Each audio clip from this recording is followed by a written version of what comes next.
In a world of endless fandoms, one podcast dares to cover them all. Welcome to Between Two Batcaves, your go-to HQ for everything from comics to the screen and all the IP in between. Join your hosts, Austin and Jordan, for weekly coverage of the comics, shows, and blockbuster hits that keep us coming back for more. So thanks for hanging with us and being part of the next entry into the Batcave saga. All right, hello, and thanks for hanging with us today on this episode of Between Two Batcaves. We are your hosts. I am Austin Luke, and he is Jordan Brownstein. Today, we are discussing Punisher: One Last Kill, as well as a quick season recap on Maul: Shadowlord. A little late on that one, but We're here. we're busy over here. We're here. We finished the series, and we want to talk about it, so we're going to talk about it. More details to come from Jordan, but before we get into all of the meat and potatoes for the day, if you like what we're doing over here on Between Two Batcaves, please let us know. Whether this is your first or 54th episode with us, Jordan. Shout out Zach Orr. Really great career as an undrafted linebacker for the Ravens. Didn't really work out as a defensive coordinator, but we wish him the best. Whether this is your first or 54th episode with us, let us know how we're doing over here on Between Two Batcaves. I wonder how long we can keep that bit going. Well, considering NFL rosters stop at 99, we're going to have to change our strategy at that point. But Yeah. We have some at time. least 40 some odd more I got episodes 'em lined where up. we have to figure that out. Yeah. for our 100th Um, episode, we'll have to figure out what we're doing. Yeah, we'll figure it out. Anyway, you can let us know how we're doing over here a few different ways. First of all, you can follow the pod to stay up to date with the latest from Jordan and I. Pick a podcast platform. We're on all of them, several of them. If we're on one that you want specifically that we're not on, let us know, and we will get on that one. You can leave a 5-star rating and a review on those podcast platforms of your choice. And lastly, you can share the show with a friend, spread the love, come invite them to hang out in the Batcave, and let's grow the community a little bit. Socials. We are on all of the socials at Between Two Batcaves with the number 2, except for Twitter, where we are known as B2 Batcaves with the number 2. Don't ask why. Good to get the full between over there. We don't know. Anyway, last little update here is video. If you are watching Between Two Batcaves on either YouTube or Spotify, first of all, thank you so much. Second, just click all the buttons that are associated with videos. You know, we got like, we got subscribe, we got ring the bell. If you are engaging with us on the video stuff, thank you. We're loving doing the video platform, and we've seen some growth recently in it. So whatever y'all are doing, keep it up. Spread the word, spread the love, and just click all those buttons for us. Yes. Anything I missed, Jordan? No, you nailed it. I was just going to say the video, we're getting some good conversation going with our rankings of the Daredevil seasons. I had a feeling have a that great comment corner this week. Okay, Great I'll comment leave corner. it then. I was going to say, I had a feeling that would inspire some good debate. So we'll come back to it. But just echoing, we're having fun on the socials and with the video, so join us. As you mentioned, Austin, we are here today. Our main purpose is to discuss Punisher: One Last Kill, the special that dropped on Disney Plus last week. We are also going to be touching base on Maul: Shadowlord, giving our thoughts on the season as a whole. And that kind of covers it. We got some interesting news to get into with the Oracle report today. But the meat and potatoes are going to be getting into some reviews. Austin, coming down the pipe, we got some interesting stuff going on here. We got Mandalorian and Grogu comes out next week in theaters. I think we are going to be seeing it together. This plan has kind of formed and come together in the past few days. This is very exciting. So I think our plan is to see this movie on Saturday. And live planning on the pod, live recording of a review in person after, maybe? I don't know. TBD. Oh, definitely. Okay. Guys, just to give a quick insight onto that, too, Jordan and I, we're going to be spending the afternoon prior to the movie. We're going to go out on the boat with my parents, going to hang out, have a good time before seeing this movie. So I'm going to go see this movie. Odds are this recording, we might it's going to be a bit more of a freestyle than the creative juices might be flowing, if you're catching my drift. So it's going to be you're going to catch some candid thoughts. We'll leave it at that. Yeah So yeah, we're going to talk about Mando and Grogu. I think that will be the beef of our episode next week. We'll be talking about Mandalorian and Grogu. The Boys series finale is next week, or I guess as this episode comes out, the finale is in like 2 days. So also, I know that this is one that you have like on the back burner for you right now. Maddie and I have been following weekly. So I think it's safe to say at some point on this feed, we will talk about this final season of The Boys. Whether or not it's next week, I don't know. I might drop in on the socials with some thoughts after the finale, but maybe once you get a chance to get into this final season, we can come back onto the pod and talk about it a little bit, because there's a lot to talk about. How many episodes is it? 8? Shoot, dude. It's possible. It's possible. All right, no promises. It's possible. But if you guys really want to hear us talk about The Boys next week, let us know. I can guarantee that if you blow up the comment section telling Austin to watch this final season of The Boys, he will succumb. He will find a way. I'll watch it during all of my breaks, just like I watched Punisher. You made it happen. You made it happen for me and for our loyal listeners and viewers. So with that being said, that's what we have coming down the pipe. We got Mando and Grogu and maybe The Boys next week. After that, who frickin' knows? Do you know? I do know. Spider Noir, May 27th. Oh, yeah. I think it's the 27th, 22nd or 27th. Binge drop. We will be on this feed talking about Spider Noir with Nick Cage. Most certainly. We talked a little bit about maybe one of us watching the black and white version and the other watching in color and comparing thoughts. TBD on that, but just really interesting way to do it with the black and white and the color both dropping at the same time. Mm-hmm. Slight tangent, but I remember Werewolf by Night, that just dropped in black and white when it came out, and then the color version came like a week or so later as like a bonus. Yeah. So interesting to see the simultaneous drop. That being said, also, unless you got anything else that you want to put our listeners and viewers on notice of coming down the pipe, I'm ready to fire up the Oracle report. Now let's do it. All right. Beep boop beep beep boop beep boop bop. Oracle report. That's the new intro. All right. We got a few here, so I'm just going to dive right into it. First, got to honor the namesake of this podcast with Between Two Batcaves.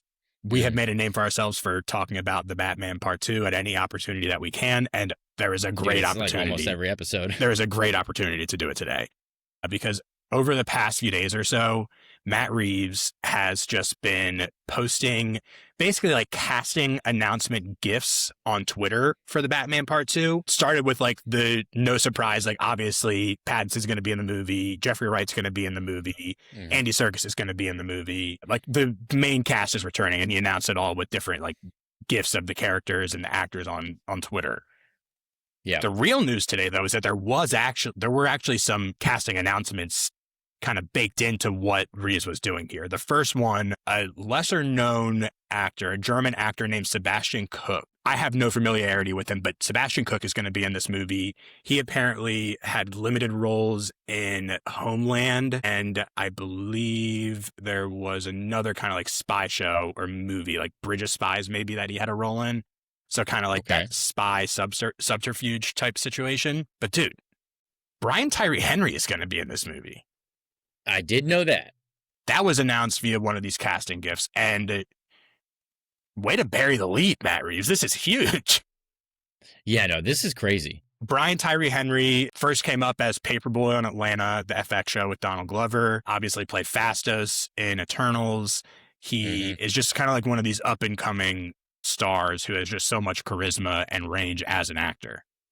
Yeah. Did we get a role for him? No, the way Reeves was doing this, he was just, especially for the characters, just announcing who was going to be in it. Because we also got Sebastian Stan and Scarlett Johansson gifts, and they were just gifts of like other movies that they were in. Right. So no hint as to who exactly he'll be playing, but I think gives us an opportunity for some interesting banter here. Who do you think he'll be playing? Or who do you want him to play? Dude, man, that's a good question. So I don't have like a specific character in mind. I just have like an idea of kind of where I think Brian Tyree Henry like can shine as an actor. And, you know, you mentioned him from Atlanta and obviously the Eternals. And in the Eternals, he kind of played this, he wasn't like comedic, but it was kind of like so fast. He was kind of like the heart. He was, in a lot of ways, he was the heart of very the Eternals. Emotional. Yeah. Like that sometimes led comedy, but also like a lot of times like tenderness. Led more so towards like like dramatic side. I think that he could be really, really creepy if he wanted Mm. to. I think that he could kind of nail that. Like, I mean, he oftentimes comes across more so as like almost like the philosophical type, Mm-hmm. and I'm almost wondering if.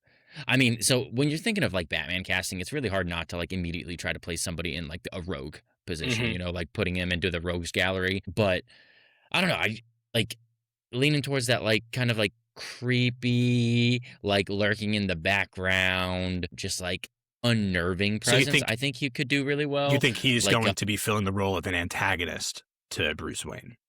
well, yes, I do. I also am really locked on to this idea that you and I were joking around with about Mr. Freeze being in this movie. Well, yes, and I think there is a very good chance that is true because Reeves has confirmed that this is going to be like a snowy Gotham in this movie. Yes, yes. So, could we see Brian Tyree Henry as Mr. Freeze? So, here are my thoughts. First of all, I think Brian Tyree Henry has so much range as an actor that he can play Mr. Freeze. I think he would do great. He can do like he could obviously he's not playing the Penguin because we have that already, but I think he could play a Yeah, great Penguin. he would be a good penguin. But let me make a proposal here. Harvey Bullock. Ooh, yeah, that would be good. Harvey Bullock. That So we would be get good. Brian Tyree Henry kind of working underneath Jeffrey Wright's Commissioner Gordon. Yeah. I think one thing that Brian Tyree Henry does really well is kind of like that oafishness that he was able to do with Paperboy a lot, but like also Mm. underneath that, there's like a layer. Underneath that layer of oafishness, there is like that heart of gold almost. And I think that would be a really interesting character to get with Harvey Bullock to get like that, the griminess, more of the griminess of the Of GCPD, Gotham. but Yeah. then also have Brian Tyree Henry there who can do something on top of that or underneath that to give like another layer to the GCPD side of the story. You know what? This just popped in my head. You know what movie also I really liked him in? Bullet Train. Oh, he's so good in Bullet Train. Funny in that movie. Yeah. Yeah, very funny in that movie. Charismatic. Yeah. He's very Yeah, no, that's a good call. Yeah. I think you're probably right. I think that it'll lean towards more of a role like that.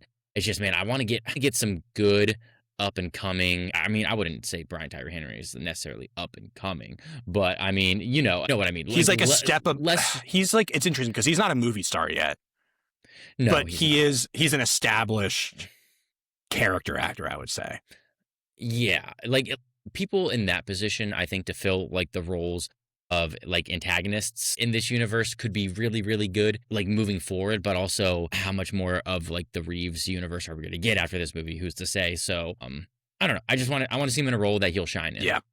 That'll really make this movie stand out. Yeah. So whatever he's in, it's going to be good. I love him as an actor. Yeah. And just to kind of recap here, the main cast that we know now, obviously Pattinson, Colin Farrell is back as Oz Cobb, Jeffrey Wright is back, Andy Serkis is back, Sebastian Stan playing Harvey frickin' Dent, Scarlett Johansson in an unidentified role, Poison Ivy. Charles Dance. It's not going to be Poison Ivy. Tywin Lannister from Game of Thrones is here as Christopher Dent, Harvey Dent's dad. So we get the father-son dynamic of Charles Dance and Sebastian Stan. And now, sure, let's throw in Brian Tyree Henry. And I'm sure there are going to be some additional casting surprises that we don't even know about now. So, oh yeah, is Batman Part 2. We'll be back. Well, Ben. Okay, jumping forward, something that's coming out a bit sooner. We talk about Batman Part 2 and we talk about Spider-Man Brand New Day. That's what we do on this podcast. We got That's a pretty much new it. Spider-Man poster and like a little behind-the-scenes featurette Yeah. this past week, focused on kind of the practical effects that they're pulling off for this movie. And don't really have like no real news about it except just to say like, man, they are doing the work with the practical effects on this movie, like getting the behind the scenes shots of Tom swinging through Glasgow with the crowd there behind him. And we also like the one I would say like kind of new piece of information that we get here is we get to see Spider-Man in like a winterized Spider-Man suit where he has like the beanie on and the winter coat, and you get the scene of him like in the middle of a fight wearing that outfit. And I was like, wow, this is like a costume straight out of the PlayStation game. Oh, dude, yeah. Honestly, they'll probably patch and update and have some new suits in it after this Yeah. movie, which will have me go back on. I haven't played that game in a minute, so looking forward to that as well. Dude, you and I are gonna have to find a way to get there opening night. Like So, it's dude, yes. I was thinking about this. So, movie comes out the weekend of July 1st. Maddie and I have been, Maddie's sister, have been deep in the planning stages on going to see a show at Red Rocks. Tedeschi Ooh. Trucks Band is playing at Red Yeah. Rocks. They're playing there July 31st and August 1st. So, it is that weekend. Okay. That being said, July 31st movie premiere date means that movie is going to be in theaters like July 29th. So, Yes. we'll figure it out. Oh, dude, I'm aware of how it works. We'll figure it out. We will figure it out. Yeah. Tangent there. My kind of takeaway from this featurette in the poster is like, I think this behind the scenes featurette was better than getting a second trailer. And we are going to, at some point, get another trailer before the movie comes out. My question to you, and I'll put it to the audience, is one, do you even want to watch the second trailer? And two, to the audience, do you want us to watch it and cover it on the podcast? Because part of me, we've talked about this before, like, obviously we know we're going to see this movie. I want to go in as fresh as I can. So I don't want to have big moments revealed in a second trailer necessarily. Yeah, no, that's a good point. I don't know. I don't know. Conundrum. I don't know if we'll end up watching it or not. I'm wondering, dude, when did the first trailer come out? How long has it been? Been about a month or so. A month or so. I was wondering if we'd get the second one Memorial Day weekend, but that feels like a little soon. Yeah. So like in front of Mando and Grogu, but that doesn't make sense because it's Sony, not Disney. Agreed. But yeah, dude, I don't know if I really want to know much more, but I feel like the second trailer is going to probably like reveal a little bit too much. Yeah. And I us don't at least. That. Yeah, I imagine that the second trailer is going to focus a lot more on whatever is going on with Bruce. Maybe a hint at Sadie Sink's character, which I was thinking that. I don't want at this point. I want to go in not knowing. I think that after the second trailer, we might know who Sadie Sink is playing, and I don't think I want to know that. Yeah. And honestly, realistically, it might be impossible for us to avoid. But like, I'll put it to the audience. Like, do you guys want us to go out and affirmatively review, like watch and cover the second trailer whenever it comes? I got a few more here, just some quick hits. First of all, we got an announcement that Warner Bros. Is developing a new feature film adaptation of Westworld. This is I saw that. The screenplay here is being adapted by David Koepp, and he's adapting. So Westworld originally was a movie from 1973, written and directed by Michael Crichton, who you might know from Jurassic Park and some other like massively popular sci-fi stories. This was a movie that he wrote and directed in the 70s. And obviously we had like the 2010s HBO series adaptation with like an incredible first season and varying results after that. How much of the show did you watch? I think I missed like the last season and a half or so.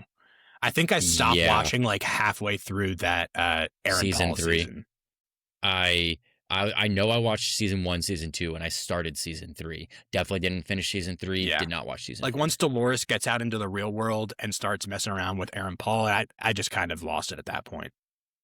Yeah. But David Koepp, so he is a prolific kind of like screenplay adapter. He adapted the original Jurassic Park trilogy from Michael Crichton's novels. He also did the screenplay for Jurassic World Rebirth, which for any longtime listeners, you guys know how we think and feel about that movie. But he was also one of the writers on Disclosure Day, Steven Spielberg's new movie coming out this summer. Ooh, coming out this summer, yeah. This will be interesting to kind of keep tabs on. I mean, that first season of Westworld, I think, is like one of the best single seasons of TV in like the past 20 years. So if they just kind of focus on that core story for the movie, I'm interested in it. It's like it also is kind of another interesting step in the direction of like these theatrical adaptation of HBO shows or like spin-offs of HBO shows with Aegon's Conquest coming too. Yeah. This is funny, though, because like you said, it was originally a movie that it got adapted into a show and that's now being readapted into a movie. Yeah. That's pretty funny. I'm getting like kind of like iRobot vibes from this, you know, like kind of like a modern day version of that. That'll be cool. I could see it. Yeah. And if like, honestly, if it is just kind of like retelling the story of season 1 on the big screen, I would go see that. Sure. Yeah. Yeah. I got a couple more for you here. last week, all the studios had their upfronts, which is basically like when they make presentations to all of the advertisers to make their pitch to Yeah. why all the different advertisers should buy spots for their shows and stuff. So we got Hmm. a good amount of announcements coming from the upfronts. First of all, we'll stick with Disney. So Ahsoka season 2 confirmed to be coming out early 2027. It'll be like 4 years after season 1 premiered, 3.5 years or so. Crazy. I don't have any real substance here except to say 3.5 years between seasons of TV is too much. Most certainly. And I have a little bit more. Actually, we're going to get a touch into that, I think, with our Maul Shadow Lord conversation later. So I'm going to table that a little bit. I think that's the right call. And also, there might be some discussion that comes up from the Mando and Grogu movie. Yeah, probably. But early 2027, I think this is like they confirmed this is just there won't be a third season after this. Following up on what's going on with Ahsoka, and they got Rory McCann Thrawn. taking Ray Stevenson's role as oh man, what was his Baylan. character's name? Baylan Skoll. Baylan. Yeah. So that'll be interesting. A little bit sooner than 2027, we also got some there was like a panel for Vision Quest, which they announced at upfronts. This series is premiering on Disney Plus on October 14th. And they played a brief trailer for the show too. And dude, apparently the trailer went over like gangbusters at this thing. Yeah. So my question is, one, when do you think that we're going to get this trailer? You think we're going to get it like into summer? Ooh. Dude, honestly, with the way they're doing trailers these days, I wouldn't be surprised if we don't see this until Comic-Con in July. Yeah. That midsummer range, that makes sense. You're right. They're going to definitely show it there and then probably release it online like a week later or something, or maybe day of. Because Marvel's in Hall H this year, so definitely going to be getting some big announcements from that, dude. I mean, I'm excited for this, man. Like, it's just that like nostalgic feeling now. It's just like, okay, you started off with WandaVision, we got Agatha, now we're closing off that trilogy, so to speak, with Vision Quest, something that's almost like gone to the back of our minds, at least for like a lot of Marvel fans. To hear that this went over really well, that's good news. And it's like, hearing that it went over well, usually like these presentations are made to like fans and influencers and stuff who are always going to react positively. But this is a little bit different with upfronts, where like the studios are pitching their stuff to people that they're trying to get to buy ad space on their shows. So I think it's a little bit different when there's a positive reaction there. So one of the people that was there was Casey Loving, he's a reporter for The Wrap. He posted a brief kind of summary of the footage that was shown on Twitter. He said, the footage shows White Vision watching clips of MCU projects, talking about how he has Vision's face but not his memories. There's a lot of James Spader as Ultron in it, and also Vision's son shows up. So sounds like it's going to be meta. Sounds like, I also remember previously hearing that like James Spader's Ultron is going to be presenting in like his human form as James Spader in the show, which is interesting. Yeah. And I love James Spader and the Ultron character. So, October 14th, it's 6 months away. A little bit less. Kind of just really expanding that ship of Theseus conversation from WandaVision. Yeah, and really diving deep into that. And if they're not afraid to like kind of get like into the weeds with it, then it could be actually like a really, really like moving show, and also kind of circle back onto those hanging threads of Tommy and Billy and just where we are with some of the now OG MCU characters. Definitely. All right, I got one more for you here outside of like our typical IP universes, but related to comics. One indie comic that I think I've told you about that I really enjoy, by a couple of writers who like work on Marvel and DC stuff. It's called Sex Criminals, written by Matt Fraction and Chip Zdarsky. The premise here is that it follows two characters who, when they have sex with each other, time stops, and they use that power to rob banks. That's pretty much it. Great comic. Obviously, not for children, but really fun to read. And this is being adapted into a live action series on Amazon Prime. Mm-hmm. by a team including Kumail Nanjiani, who will Mm-hmm. appear in the series, as well as his wife, Emily V. Gordon, who's going to be like one of the showrunners. Going to be starring Imogen Poots and John Reynolds, who I'm not particularly familiar with them as performers, but Nope. I don't think I need to be. I think this is a show and a premise that suits up and comers as the leads. Yeah. Yeah. And we also, it's been announced that the first 2 episodes are going to be directed by Nia DaCosta, which I think is a huge Ooh. pull. But yeah, dude, this is super exciting. This is just like another one of those indie comics that's like a really interesting premise where I'm happy. I just am really happy to see like this continuing trend of independent comics that are not necessarily superhero comics being adapted onto the screen. Dude, it's interesting. Amazon's kind of becoming like the home for those, Yeah.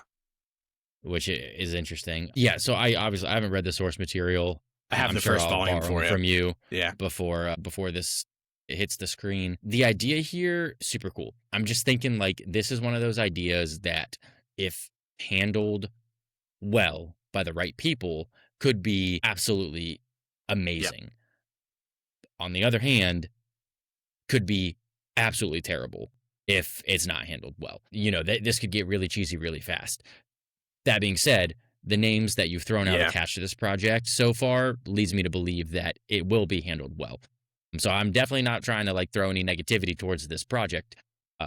It's just, you know, I think if it's in the right hands and it's executed properly, then this could be something that people really get behind, which would be amazing, as you said, for an indie comic, especially a non-superhero based indie comic. Yeah, it's I mean, like you said, the team behind it is really important, and having Kumail Nanjiani and his wife and like creative partner Emily Gordon on it, they have an established track record for this kind of stuff. So I'm excited about that.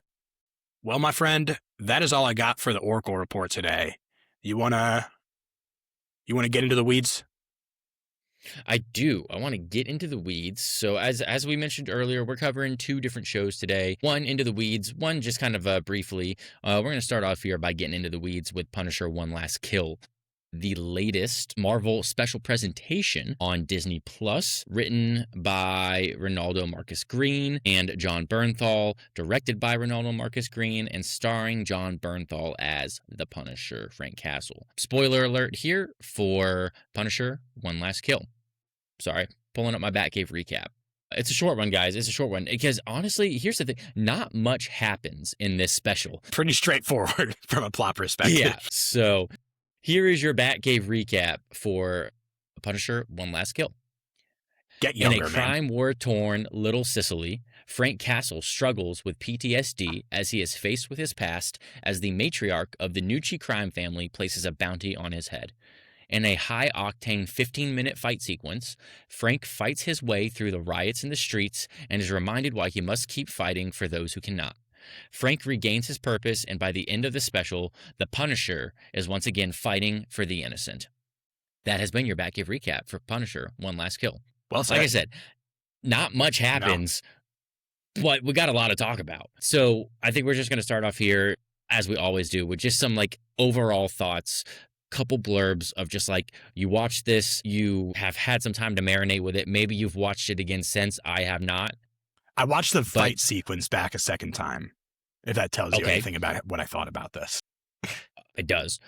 So leaving the show, having a few days now to marinate on it, where are you sitting with this? Oh boy. Okay. Maddie and I watched this when it came out on Tuesday night. Immediately after watching, I was like, okay, this was fun. I'm kind of confused. I don't really understand the placement of it and the purpose of this project. But I had fun with it. You know, we got some cool Punisher moments. That was Tuesday night after we finished watching. We're sitting here behind the curtains. It's Sunday morning, so it's been a little while. Every day, I've soured on this project more and more. Ooh, interesting. I love John Bernthal as the Punisher. Let me just say that. I think this is one of the best comic book character castings that we've ever gotten. Like, I'd say top 10 probably. No, he's up there with RDJ, Charlie Cox. He's in the pantheon. I say that to couch what I'm about to say next. I don't think John Bernthal should be writing the character of the Punisher. Yeah. This special told us absolutely nothing new about the character. it retread the plot beats of the Netflix series of The Punisher. And honestly, it's like completely unclear where exactly this story lies chronologically in relation to everything else that's happened. And like, we're going to Big get into question I that have for in you. detail. Yeah. But the fact that there is so much room for discussion and debate about where this happens chronologically, I think is a failure of the script.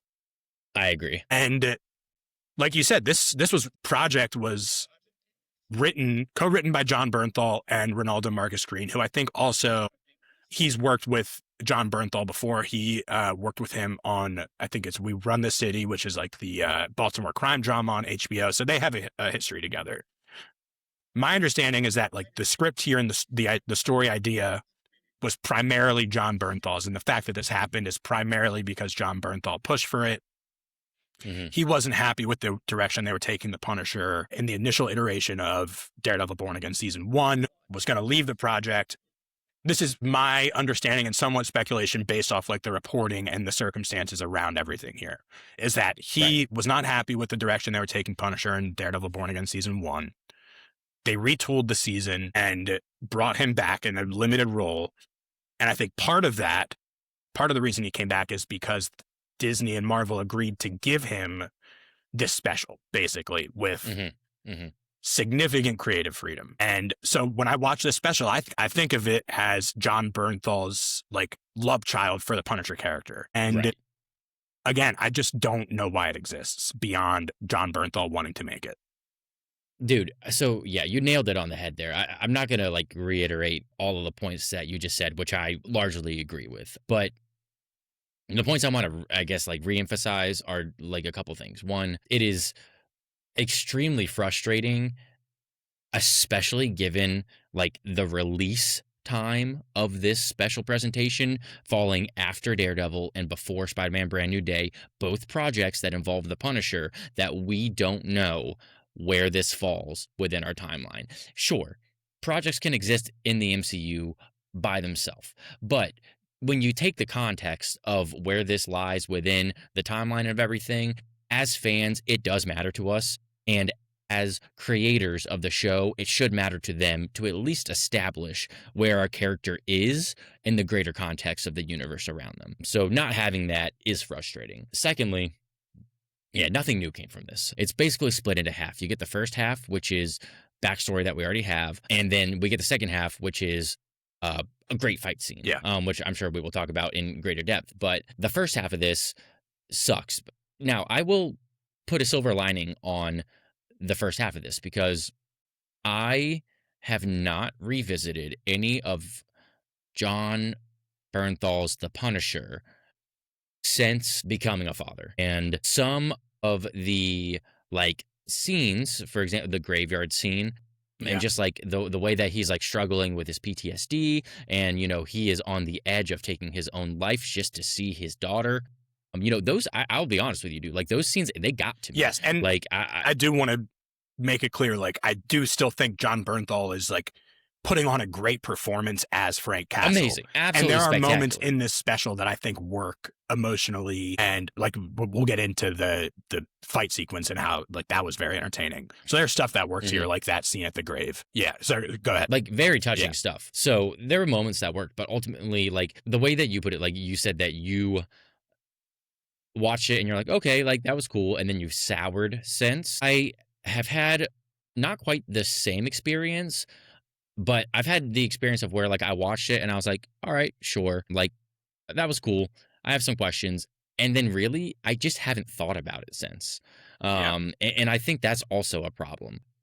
Question for you here about just like the plot of this special presentation. So, you know, basically we get this, like you said, John Bernthal struggling with PTSD, revisited by the demons of his past. Basically, right? Like, so he matriarch of the Nucci family. Yeah, we're told that like he's completed his revenge mission, like taking out, like his kill taking list. out the Nucci family.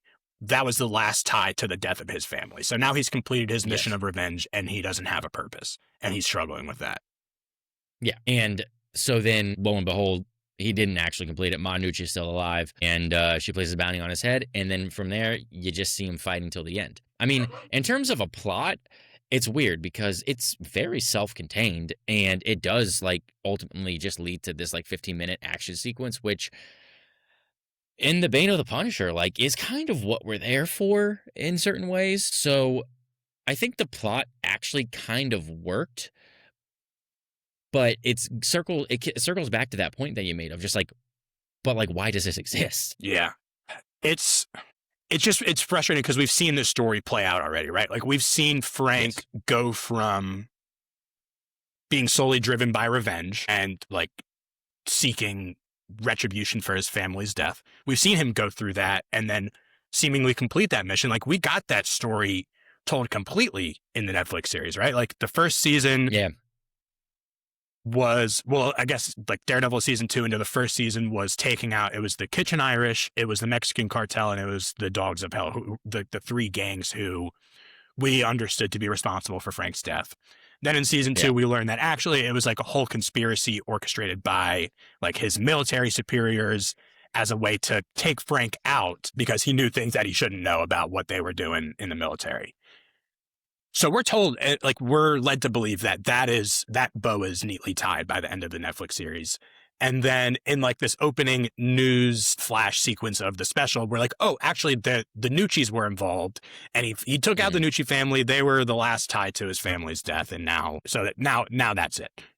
Well, I just don't like. Why did they have to do that? Why did that have to be the tie to the Nucci family? Is to like further complicate like so a number of issues. One, the Nucci's weren't implicated in the Netflix series. Two, Right. time wise, if this takes place somewhere around Daredevil Born Again, this is like years after the events of the Netflix Punisher series, where we're led to believe that he's, finally taken out, he's finished his mission of revenge, right? Hmm. So Hmm. there's a lot of confusion there about like, okay, so years later he finds out that the Nucci's are involved and he just kills them now, or are we actually back in time, like closer to the Punisher series, the Netflix series, and this is like contemporaneous with that? But then that doesn't make sense with the ending of the special where Frank is now like seemingly stepped back into this role as just like kind of like a vigilante fighting for justice, and he's positioned to step onto the screen in Spider-Man, basically. That doesn't make sense because then there would be a gap of years between those two things happening. So that it just seems like there were a lot of unnecessary story choices that were made that only serve to confuse us and complicate the Punisher mythology that we understand it to be. Let me ask you this. 44, I think that's a big problem. That was a big failure of this special, is that it's just way too short. And this is something that Bernthal actually talked about in some interviews after this came out, is that in the script, they had like more flashback scenes that they had to cut. They had more kind of like that background stuff, which I don't understand. This is a special on a streaming service. There is no mandate as to how long or how short a project needs to be. So True. why Why cut it? why cut it? Why make it this short? Stuff that you like leaving stuff on the cutting room floor intentionally when you didn't have to do that. So let me ask you though. So, we've harped on the fact that like really, especially like through the use of these flashbacks and stuff, like we are not gaining anything new about the character of Yeah. Frank Castle. So do you think that the like inclusion of more of these like flashback sequences would have done anything for the show? I mean, it depends on what the flashback scenes would have been. I think it's a good point, though, in that, like, one of the main issues, it's not necessarily, it's like the story that they're choosing to tell. So you're right in that, like, whether or not they add more scenes or more substance around that, more meat on the bones of that story choice, whether or not that would help. I don't know. It depends. Like, there's some that I think really work. Like, I like seeing Curtis again. Hmm. I thought the hallucination of Karen was like surprisingly really good. That scene that he had with Deborah Ann Wool, I thought that was so good. Dude, I've come to the conclusion that I'm just not a Karen fan, but It's fine. You just hate women. I do. Yeah, that's clear. Dude, I I just don't think that she pulls off like this edgy I character well. see. I just always have been kind of into like the Karen Frank chemistry. I also love that they have her in the hallucination, like wearing the same shirt that Frank's wife was wearing in a previous Hmm. hallucination while they were in bed Yeah. together. Just like adding further fuel to the fire that like Frank and Karen are endgame, which Yeah. I'm on board with that. But yeah, I don't know. I think it's probably right that like a few more flashback scenes wouldn't have saved the story here. That being said, this is a bit of a transition, just another issue that I had. I would have rather gotten another flashback scene than watch them kill a frickin' dog on screen. Oh yeah, dude. That made me Just like, so mad. That being the opening scene to this special is unforgivable. dude, it's weird because like they gave us enough fuel to work with. It's like, okay, like you are this this guy, this thug on the street goes and takes a homeless veteran's hat and beats him up a little bit. We have enough fuel to work with here to be like, oh, okay, like we understand what's going on in Little Sicily. We understand the problem here. We understand that this guy in particular is just a piece of crap. Yeah. And also like bringing it back to him being a Marine vet, enough, relating it back to Frank Castle, which obviously we come full circle by the end of the special with that same vet and Frank getting his hat back. There was no need for him to throw his dog, underneath a moving bus and kill the Dude. dog. It's just like, why? And then if you're going to do that, you have to kill that guy brutally, expeditiously after it happens. You cannot wait the entire 40-minute special to kill him and then give him an easy death of an axe to the back and a bullet to the head. He needs to be slowly and painfully killed. And I saw an interview with Ronaldo Marcus Green where he was talking about the decision to kill a dog and how they really struggled with it. And like the fact that they were aware that this is like reprehensible to put on screen, but they felt that it was necessary to give Frank's final kill there and like that meaning, like the enough meaning for it to matter. That doesn't make any sense to me. It doesn't make any sense to me. We didn't need it. And we didn't need it. Just, it feels, that scene and like the special as a whole feel indulgent in a way that I don't think we need.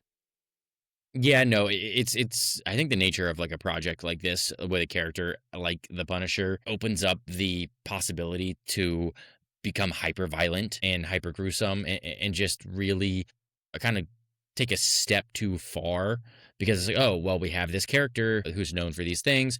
We have this rated R title. Like, let's just kind of like see how much we can do with that just to make it, cross that line of like, oh, this is not your average, ordinary, everyday Marvel special, Marvel show, Marvel character. And I think that the 15-minute fight sequence did more than enough to prove that. I think, being, as you said, indulgent in certain things as the killing the dog is an example of where they take that R rating and they take this character and they just push it too far. Now, let's move to the fight sequence here because this is where the series or special shines. You get the bounty placed on his head, and for, seriously, like 15 minutes, you just get Frank Castle on the run, going full Punisher mode, just escaping and killing these people that are coming after him. Anyway, so, you get this awesome fight sequence.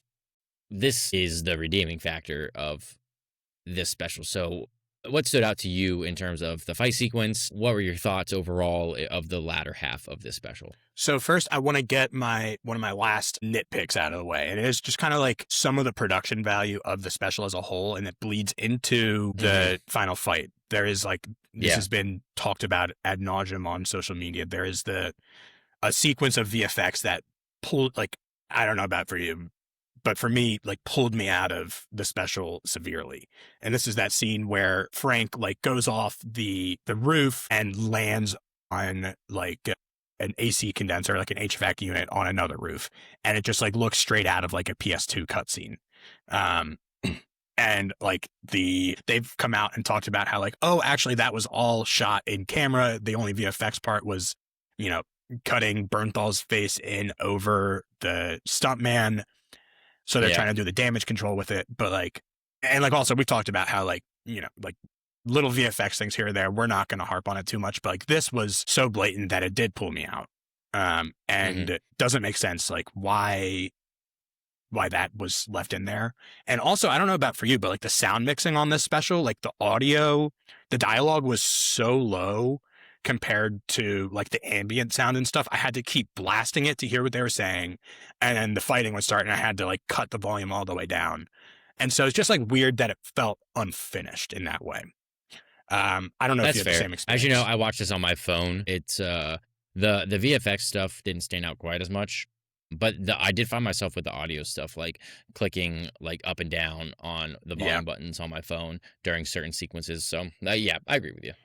That being said, like you said, the sequence of Frank breaking out of like fighting his way through the apartment complex onto the street, and then ultimately that leading to his decision to stop pursuing revenge against Manucci and instead turn back and, you know, help the little girl and her family that are being attacked in the storefront was obviously like the most affected part of the special. Is like, aside from the eye candy of the fight itself, is like Frank making that active decision to like turn back to being a vigilante who's fighting to protect people instead of just for revenge, which again, this is a story beat that we have gotten over the course of the Netflix show, but like for the purpose of this special, it works here. And we do get like a satisfying conclusion there where he saves the little girl and it reminds him of his daughter and like reaffirms his mission to like going forward into Spider-Man to be somebody who's just like willing to do, like he's willing to kill, but he's willing to kill to protect people instead of just for revenge.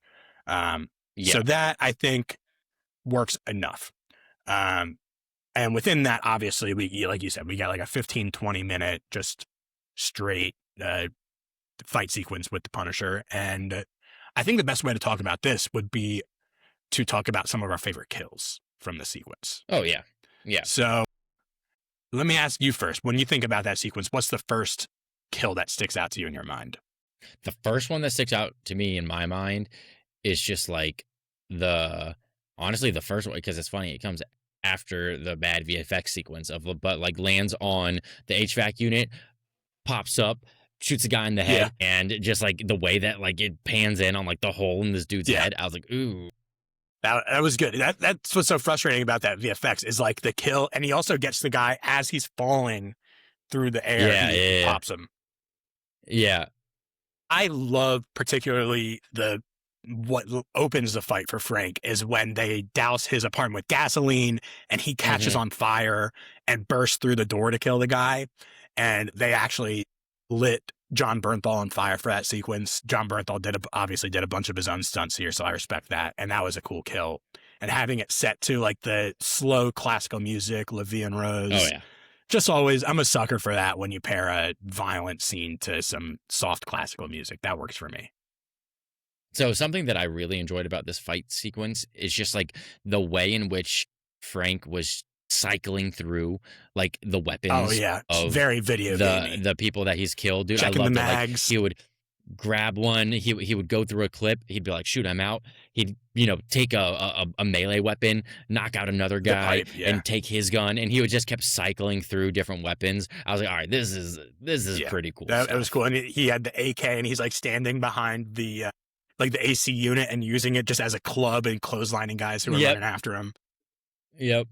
What else? What was the one kill? Oh, the pen kill, the ballpoint pen kill. Dude, that was brutal. That I did not like, but like in a way that I respect. You're right. I did not like that. That was a lot. Say goodbye to the John Wick pencil kill and say hello to the Punisher ballpoint pen 30 stabbing kill. Yeah, no, that was brutal. Yeah, I'm trying to think if any other ones really stood out. I have another one. When he as he's fighting through the actual apartments early on, he has the baseball bat. Okay, and so he takes... I was about to talk about this. He has the baseball bat, and there are two guys kind of coming at him. He takes the bat to the chest on guy one. Guy one falls on his back. Guy two starts running at him with an axe. Dodge the axe. Baseball bat guy two. Or no, so he dodges the axe, and the axe goes into guy one's chest while he's on the ground. And then he takes the bat, smashes guy two on the back, and guy two's head goes into his axe. Goes into the pike of the axe. I was like, oh my gosh, that was dude. Good. I like that one a lot. Yeah, that one was good. That was good. not a Frank kill. I also loved towards the end when Frank jumps off of the roof onto the scaffolding to avoid the guys who are chasing him. Goon 1 takes Goon 2 and throws him Goon over 2 the off. side at Frank. And then Frank falls off the side too. That was good. That was some good physical comedy. Yeah, no, that was And Frank's good. watching, he's like, oh, come on.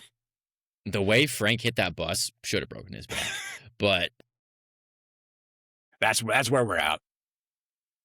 It was a great fight sequence. And so with a character like Frank the Punisher, it's you hope to get a little bit more of that like brutality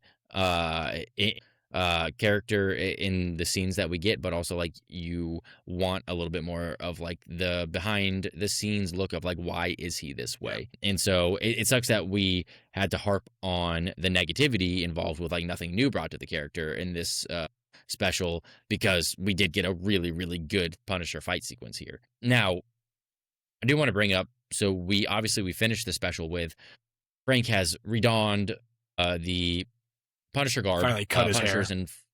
Yeah, finally. Dude's looking good. Dude. I don't know who Frank's barber is, but I mean, I got to get in touch with that guy. Punisher is now roaming the streets again prior to Spider-Man Brand New Day. Seemingly, so this is going to kind of bring up the timeline question here. So seemingly the Spider-Man Brand New Day version of Punisher is the Punisher that we see by the end of this series, which begs the question, where do you like to believe this special falls? Here's what I'm telling myself is that, so obviously we don't see Frank in season 2 of Born Again, and they like kind of toss it aside just to say that Frank's being Frank, kind of MIA out to the wind, whatever. I've decided spiritually I'm placing this after Born Again season 1 and before Brand New Day. So like somewhere around the events of Born Again season 2.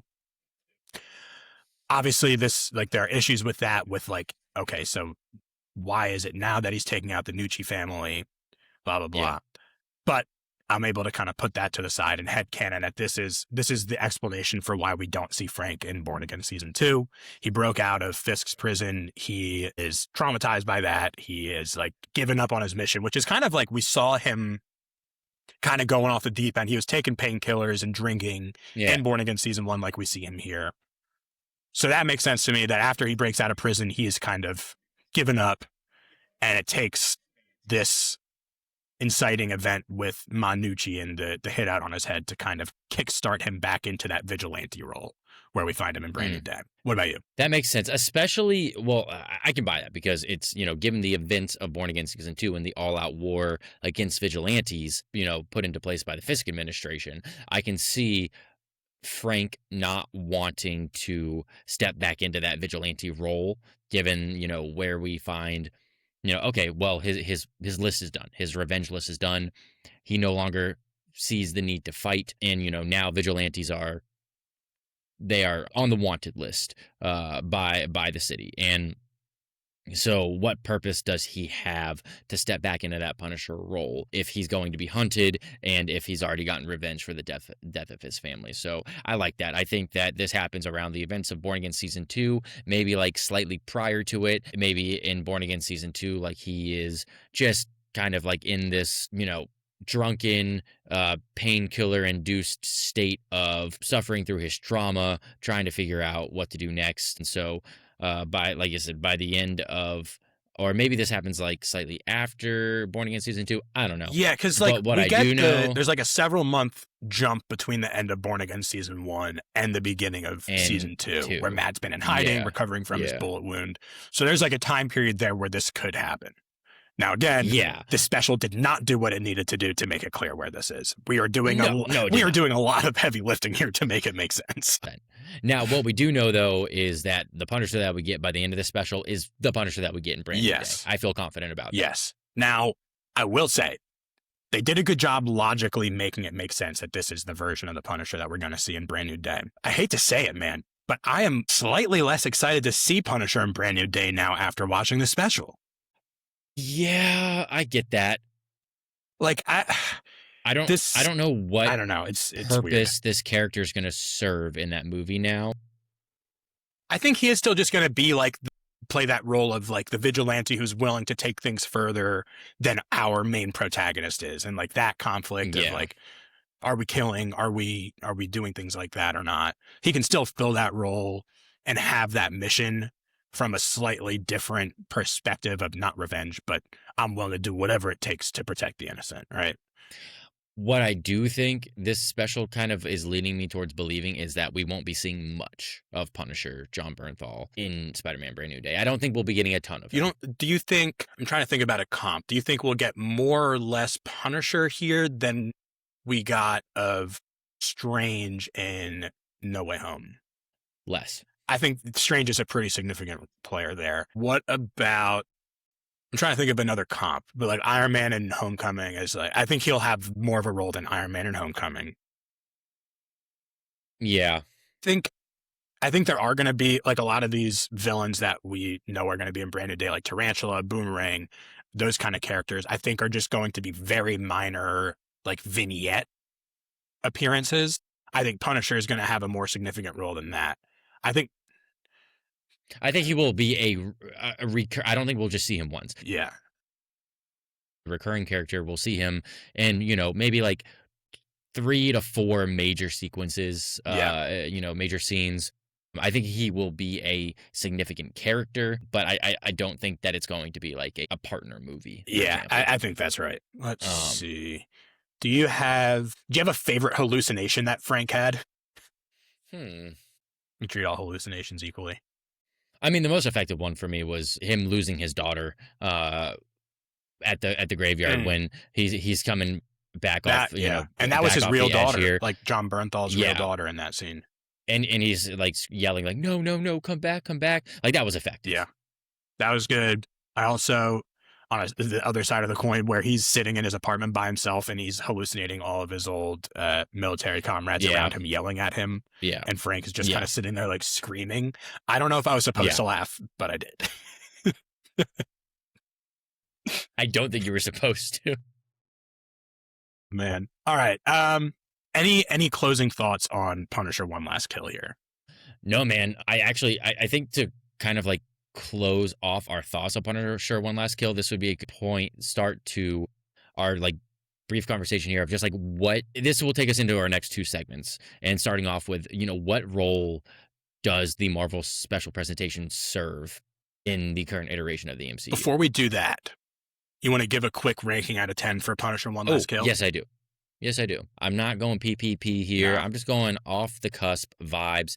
Dude, I'll give it like, man, I hate to do this, like a 5.5, 6. I was going to say 4. Like, dude, I'll not like this. I'll go like 5. There were some cool kills. There were some entertaining moments. Like Bernthal as Frank is like, he knows that role. He knows that performance. But man, this is just like, I think, a net negative on the Punisher character for me. Let's go. I'll go 4. You'll go 4. I'll put it at a 5. We'll give it an overall 4.5. All right. Lock it in. 4.5. That's sucks not 4.5 out of 5 stars, to be clear. No. Out of 10. Which now brings us into the discussion. Next 2 little segments here. So we have 3 Marvel special presentations as it currently sits. We have Werewolf by Night. We have the Guardians of the Galaxy holiday special presentation. And now we have Punisher One Last Kill. Mm-hmm. I would say all 3 of those very different. Yeah. Werewolf by Night tells a new story about a new set of characters, really, completely self-contained. We have Guardians of the Galaxy holiday special, obviously set of characters and cast that we know, just a fun holiday episode. Yeah. I think that those type of things still have a purpose. Mm-hmm. This is something that exists in shows, movies, and comics. People do holiday specials. So I think something like that is still fun. And then we have Punisher One Last Kill, which is taking an existing character that we know very intimately, that already exists within the MCU, and trying to tell a independent story about that character, kind of separated from the rest of what else is going on. So moving forward with Marvel special presentations, what would you like to see in terms of overall purpose of these special presentations? I really like him as a vehicle for character introductions. So Hmm. the Werewolf by Night model, I I think they can serve a lot of roles. It's a character introduction. I also love the idea of like the holiday special where it's like Yes. just, it's Halloween, it's Thanksgiving, it's Christmas, it's whatever. You got family over and you're going to throw on a 45-minute, hour long little fun Marvel project with characters that you like.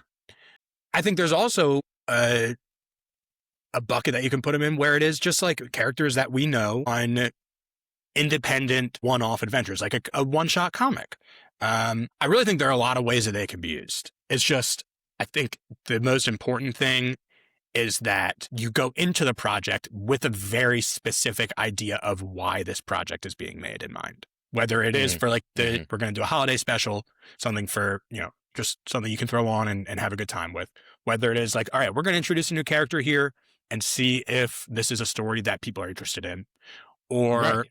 if it's like, hey, there's a gap. This is kind of like the Andor lane of Hmm. a special Hmm. presentation where there's a gap in the story that we know is there. And there's something really interesting there that hasn't been explored.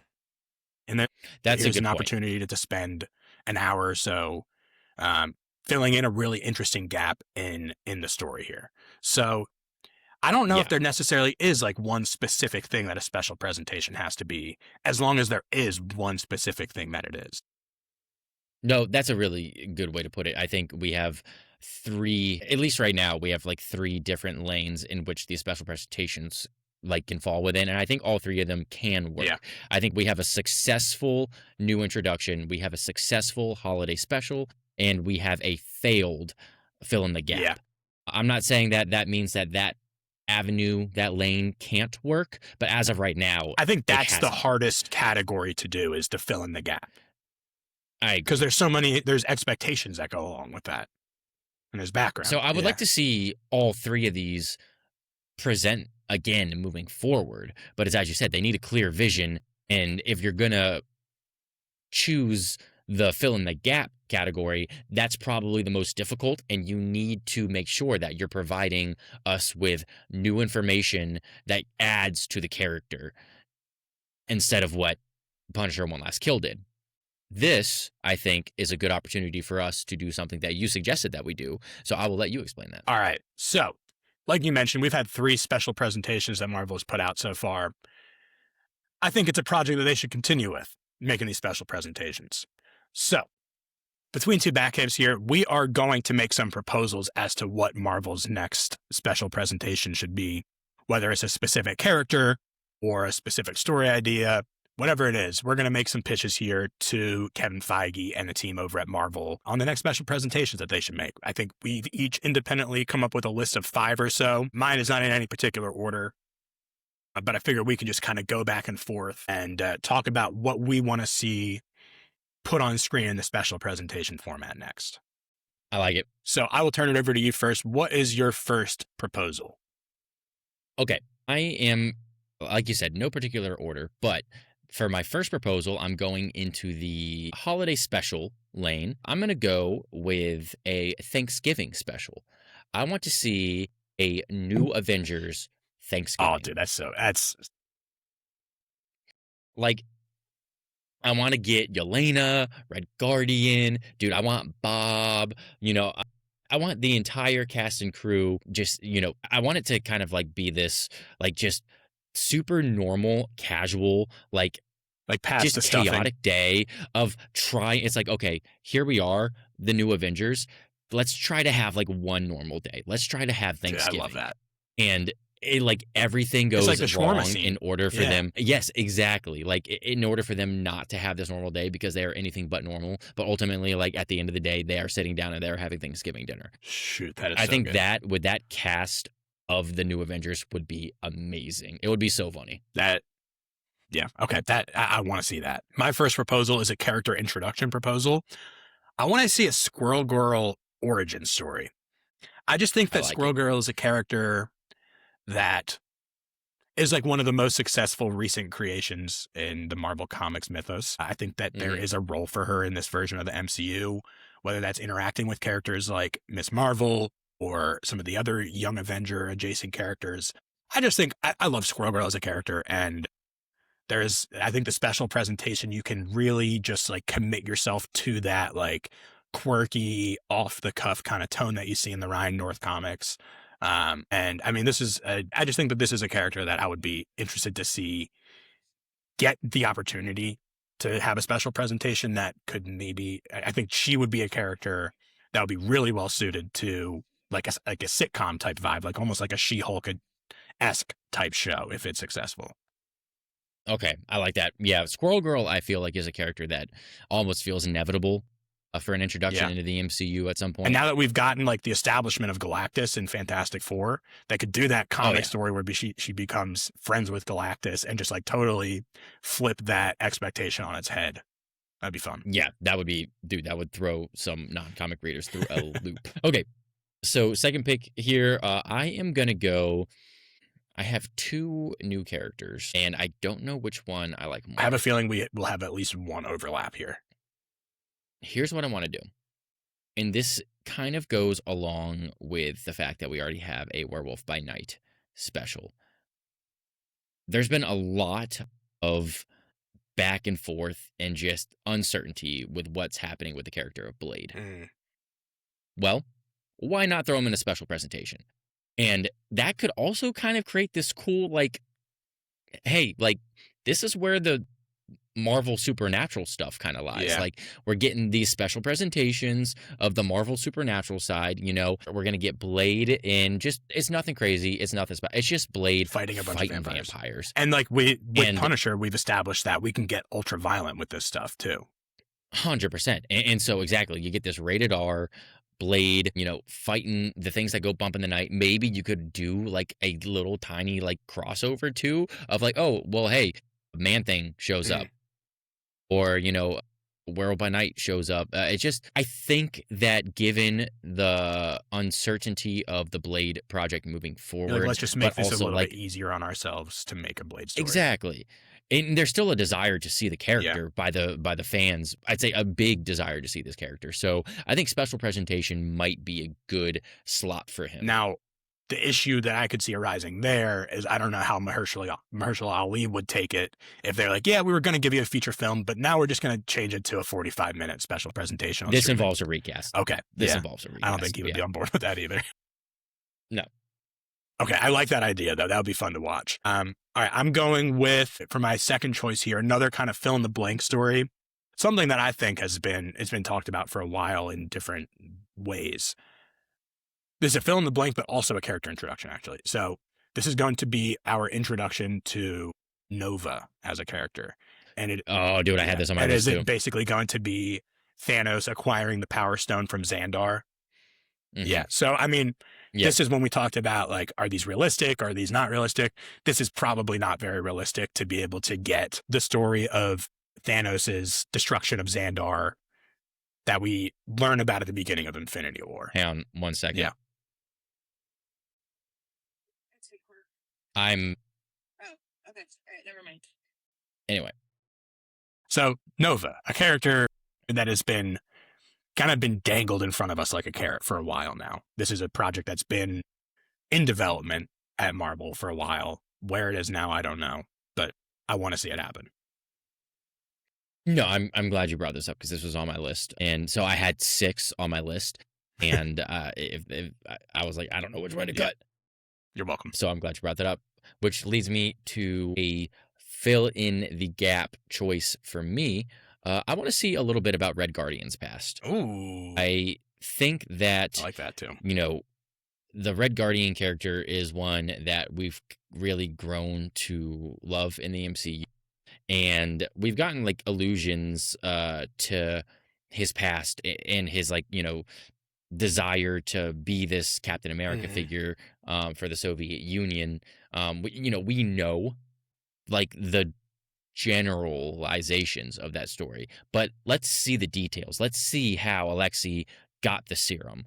How did the Russians get the serum?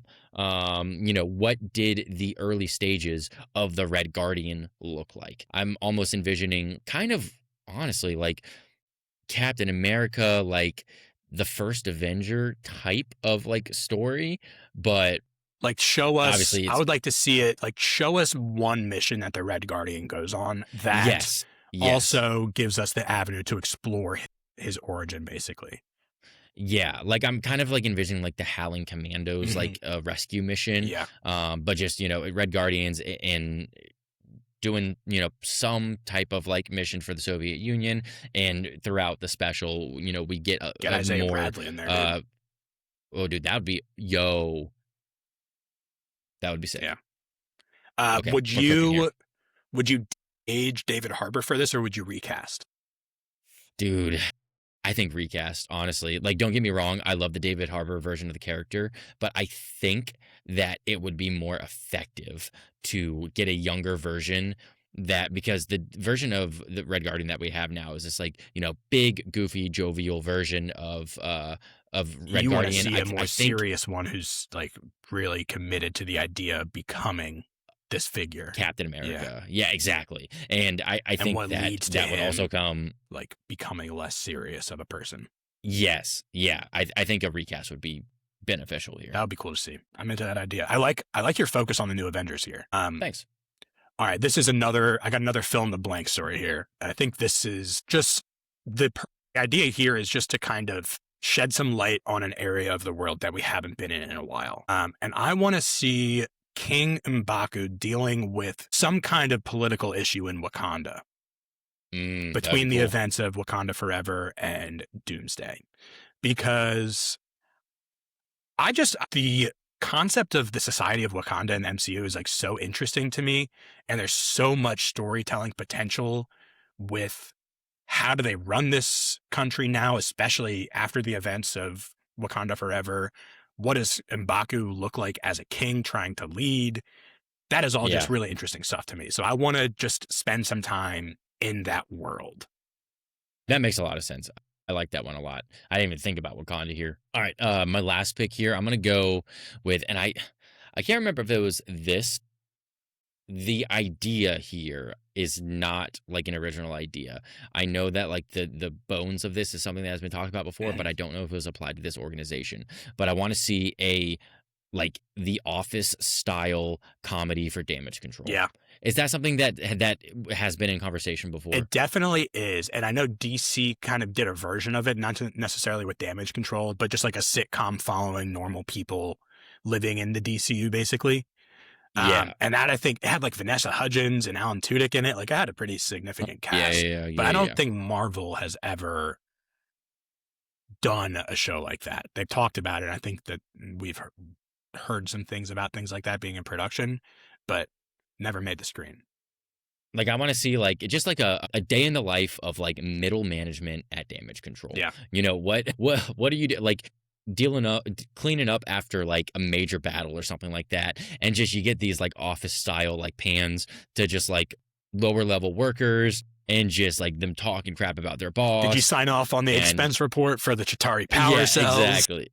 And like, dude, just stuff like that. And that would be a really good way of just like bringing us back to like some original like fight scenes and stuff in the MCU and just, getting more, just spending more time with them in like a funny way.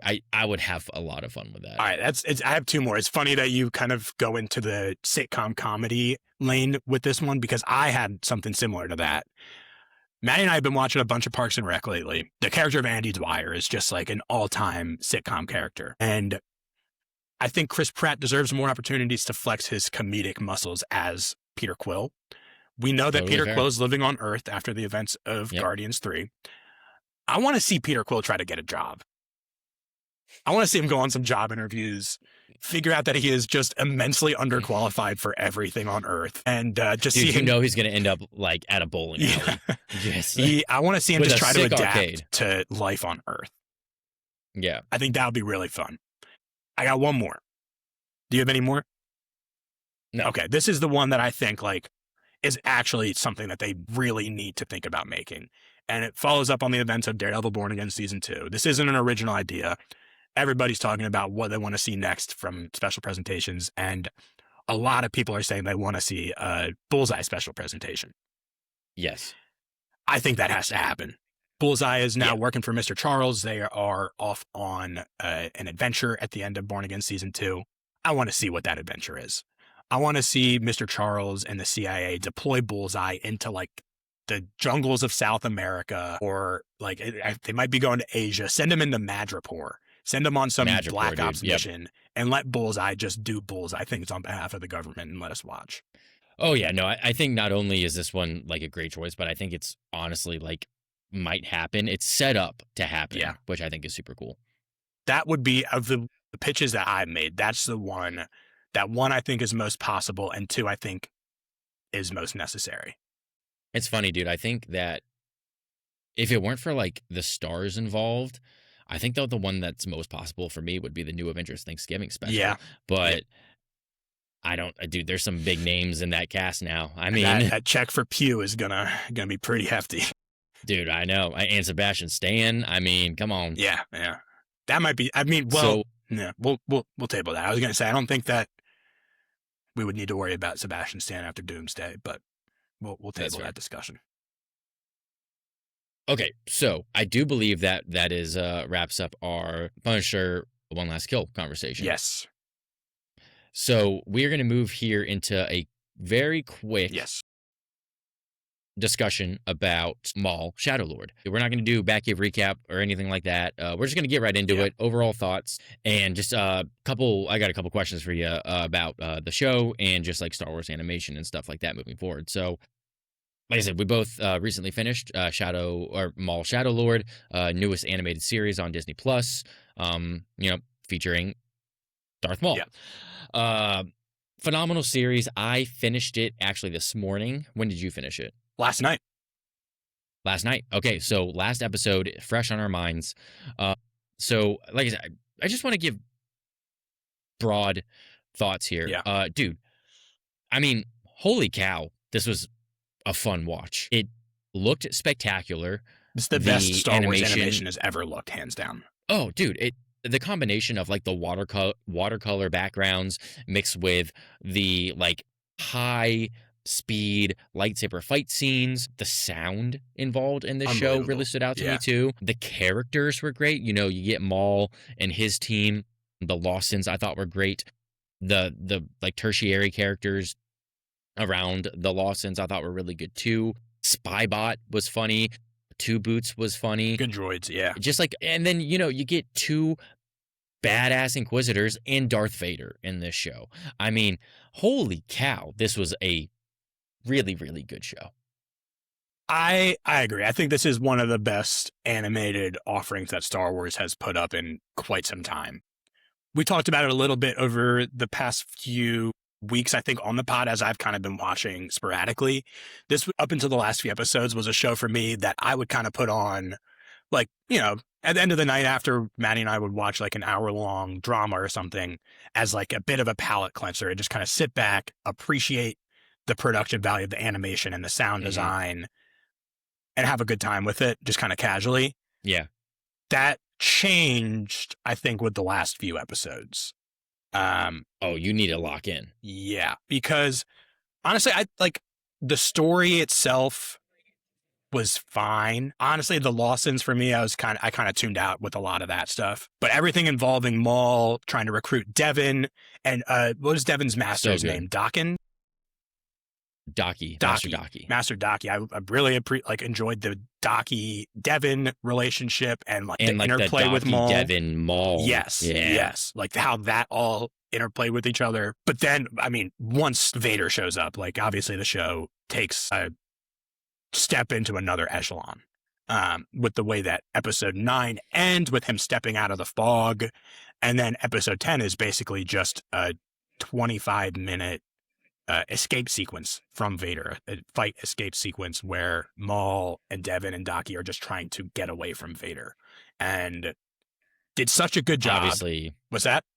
Obviously, Daki does not make it out of that. Rest in peace, Daki. Cool master.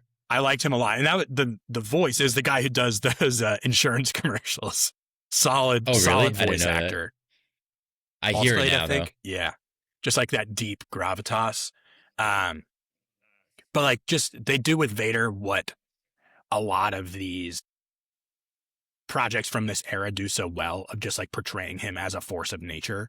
Like you see it in the Jedi Fallen Order game.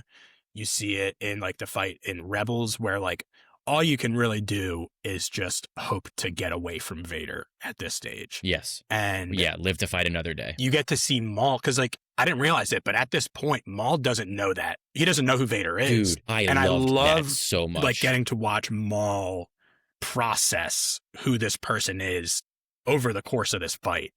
Process who this person is that is like significantly more powerful than him. And that is like Maul is trying to process that as he's getting sliced and diced by Vader's saber in this fight.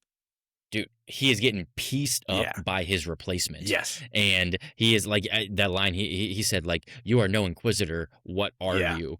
And it's just like he like doesn't even realize fully yet that like he is fighting, you know, the person that he was supposed to be. Like he was the original apprentice, you know, and Sidious found a better apprentice. And so like he is fighting the person that like Sidious cast Maul aside for. And dude, I mean, it is like that was so cool. Watching Maul fight the Inquisitors, I think was super cool too, because like as I was watching like the fight scenes and just like the sabers in general, I was like, man, it's cool because like the Inquisitors in like their lightsabers are like cheap imitations of Maul. You know, it's like flashy, the way that they knock off the ones that spin around, the ones that you can use as like a helicopter, blah blah blah. Yeah.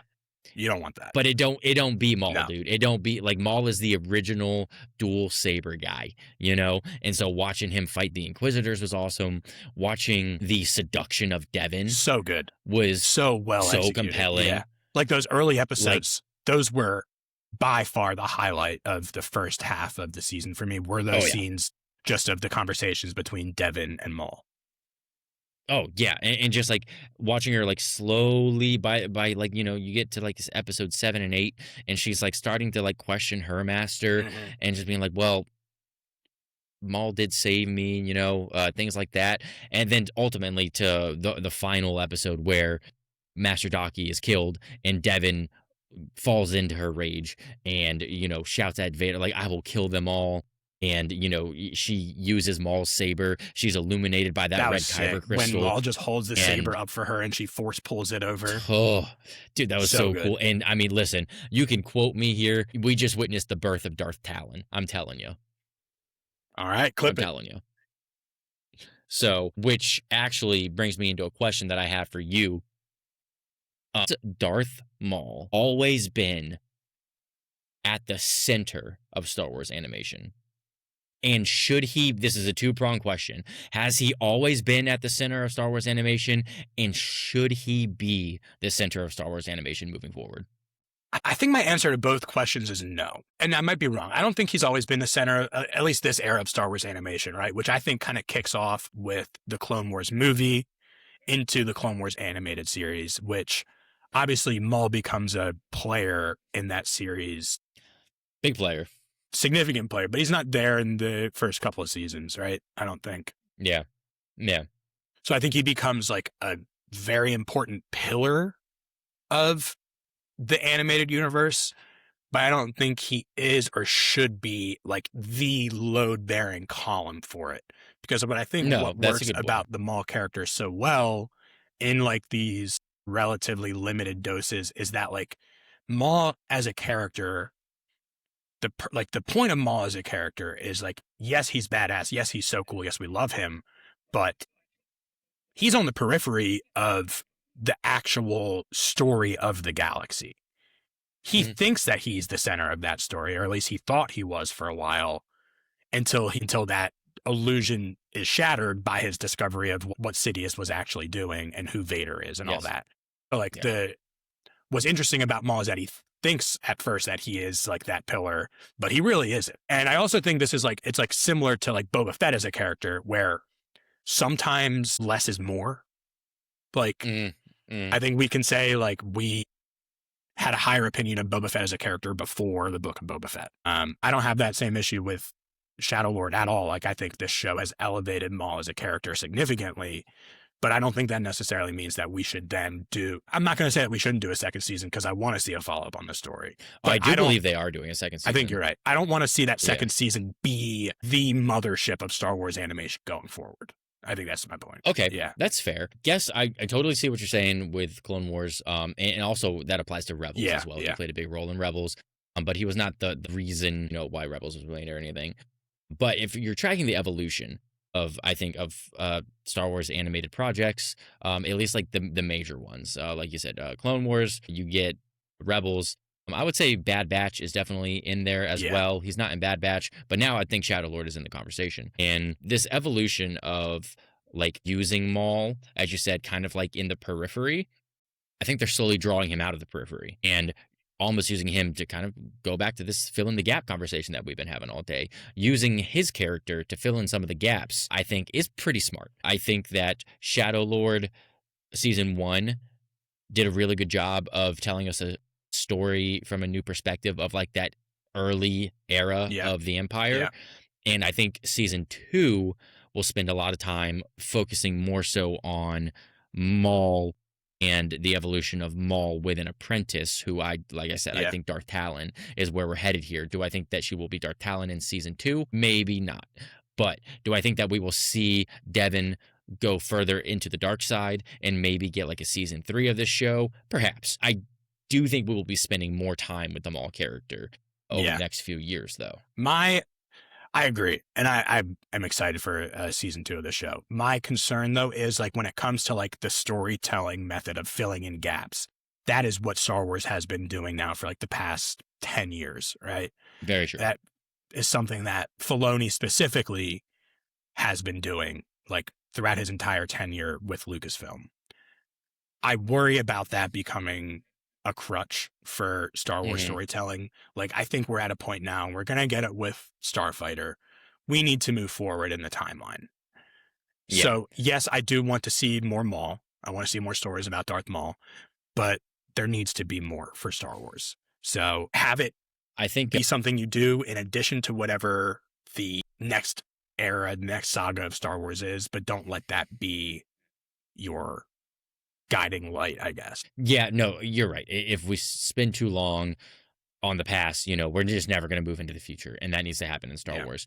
What does interest me, though, about this evolution in development of Maul with an apprentice in corrupting Devin moving forward is the idea of, this is not an original idea. I heard this on House of R, and they had a great episode of, they had Sam Witwer on. Yeah, I can't wait to listen to that. The voice of Maul. I haven't heard the interview yet, but I've heard the first half of the episode, and basically they were talking about how season 2 of this show could basically be like what season 2 of Acolyte was supposed to be.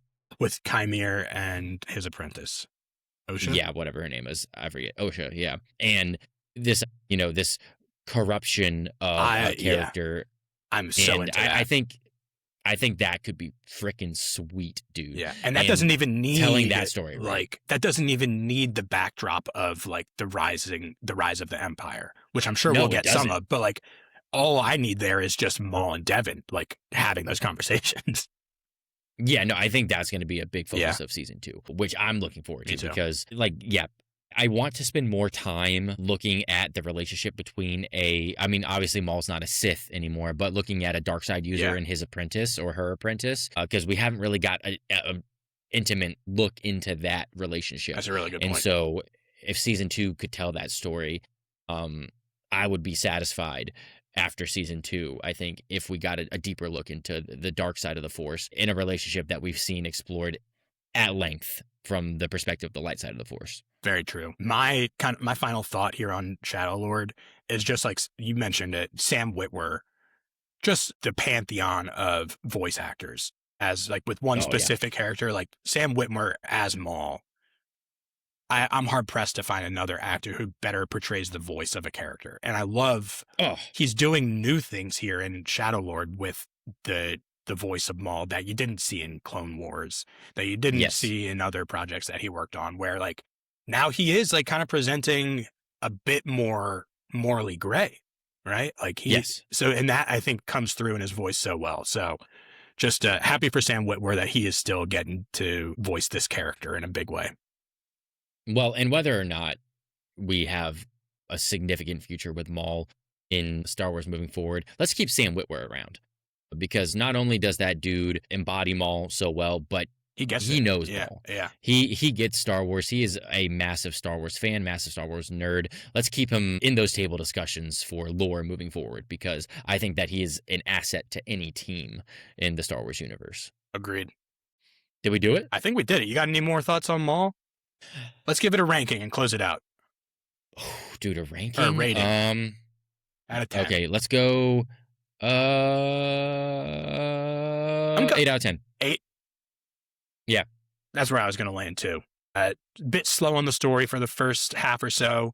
Didn't fully buy into the Lawson story, although there was some good stuff there. But I mean, when you have the absolute shining light that is Sam Witwer as Maul, and you get some just awesome addition to the Vader mythos at the end of the series, like the Star Wars fan in me will always be there for that. Yeah. Yep. All right, let's close this thing out. We appreciate you guys being here with us on this episode of Between Two Batcaves. Hit us up on the socials. Let us know what you thought about Punisher One Last Kill and Maul Shadow Lord. If you want Austin to cram and get in these final episodes of The Boys before our episode next week, you're going to have to let us know in the comments section, because otherwise I don't think it's happening. But let us know. We're on the socials. Engage with us. We'll be clipping it up and getting into it with you guys on the socials. Had a lot of fun talking about our Daredevil rankings this past week. So sound off in the comments. We appreciate you guys on all the socials at Between Two Batcaves with the number 2, except on the app formerly known as Twitter, where you can find us at B2 Batcaves with the number 2. And quick shout out on Comment Corner this week. This isn't from a clip from this week, I think, but I wanted to shout this out. One of my favorite comments of late is this coming from TikTok. This is coming from Samurai on TikTok. He comments, "Y'all are so easily entertained like toddlers." And my response to that comment is something that I cannot repeat on air. The filter does not apply to the TikTok comments, apparently. I don't know when I decided that, but I have. Goo goo gaga. Yeah. So anyway, Samurai, thank you for your engagement. If y'all have opinions of our opinions, please go let us know. And if you want to get into a fight about it, do it on fantastic. TikTok. Yeah. Yeah, do it on TikTok. Because depending on how my day went, I might get into it with you. We'll see. Anyway, before you close out of the podcast app or video platform of your choice, quick reminder to leave a 5-star rating and review. Go ahead and like and subscribe and ring the bell. We will be back next week talking about, we said it in the beginning. What are we talking about Mando Grogu. Mando Grogu. Yep, that's the movie that we're seeing. That is a movie that we will be seeing. Dude, 2 Star Wars conversations in a row. Love that. Man, I hope that we have similar high spirits in our conversation about Mando and Grogu. Hey, I'm going in with an open heart. Lord. An open heart, clear eyes, full heart. Can't lose. So come back next week for our Mando and Grogu thoughts. So until then, from our Batcaves to yours, thanks for hanging with us, and we will see you next time. See ya.